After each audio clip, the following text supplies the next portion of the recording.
Jungkook की एक छोटी सी विश है कि वो अपनी सौतेली माँ और सौतेले भाई से ज़्यादा नहीं मिलना चाहता, लेकिन उसका बाप है कि उसकी ये विश पूरी ही नहीं होने देता।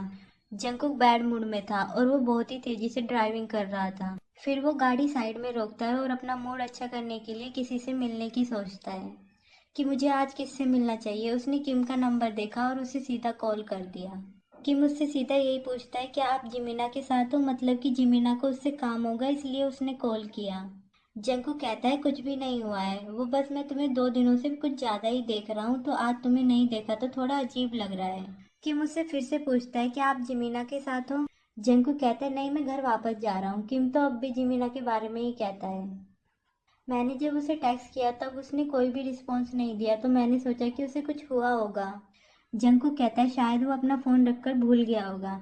अच्छा, तो क्या तुम्हारा सारा काम खत्म हो गया है? क्या तुम मेरे साथ वॉक पर चलना चाहते हो? किम पूछता है जिमीना भी आ रहा है? जंकू कहता है वो नहीं आ रहा है। किम थोड़ी देर बाद जवाब देता है जंकू भाई चलिए किसी और दिन चलते हैं, मैंने अब शावर ले लिया है।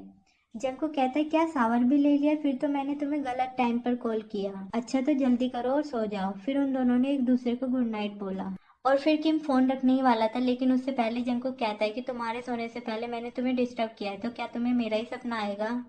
ये सुनकर किम फ्लिंच हो गया, मतलब कि उसे जंकुक का सपना क्यों आएगा और वो ऐसी बात क्यों कर रहा है। फिर कुछ दिनों तक जंकुक ने आराम किया। जैसे ही वो काम पर वापस आया तो वो लगातार काम ही करने लगा।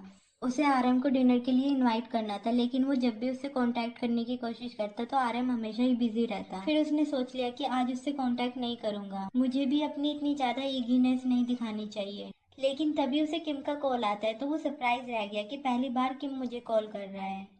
किम उसे कहता है कि जंकुक भाई मैं अभी अपने बड़े भाई के साथ हूँ, क्योंकि आज रात उसके पास फ्री टाइम है, तो मैं ये जानना चाहता हूँ कि आपके पास फ्री टाइम है। जंकुक तो तुरंत ही कहता है कि हाँ मेरे पास टाइम है, तुम्हारा भाई तो जल्द ही दूसरे शहर वापस जाने वाला है तो फिर मैं सारा काम छोड़कर उससे मिलने आऊंगा। तो इस तरह से वो लोग 7 बजे एक साथ डिनर करने वाले थे, लेकिन किम के बड़े भाई को अचानक से इम्पोर्टेंट काम आ गया था इसलिए वो चला गया और माफी के तौर पर उसने किम को ही भेज दिया। जंकुक तो आधा घंटे पहले ही रेस्टोरेंट में आ गया था और उसका वेट कर रहा था, और उसे जब पता चला कि उसे किम के साथ अकेले डिनर करने को मिलेगा तो वो बहुत ज्यादा खुश हो गया और उसने अपने कपड़े और बाल ठीक कर लिए और वो किम का वेट करने लगा। लेकिन जब किम आया तो तब उसने ऐसा प्रिटेंड किया कि जैसे वो उसका वेट कर ही नहीं रहा था। उसने ऐसा दिखाया कि वो तो कैजुअली फोन में खेल रहा था। किम यहाँ पर आकर सारी सिचुएशन फिर से कहता है। जंकुक कहता है कोई बात नहीं, तुम इतना डर क्यों रहे हो? तुम्हें क्या लगा मैं इतनी छोटी सी बात पर गुस्सा करूंगा? चलो आओ यहाँ पर बैठ जाओ। और उसने किम को अपने पास ही बिठा लिया। उसने पहले ही काफी सारा खाना ऑर्डर कर लिया था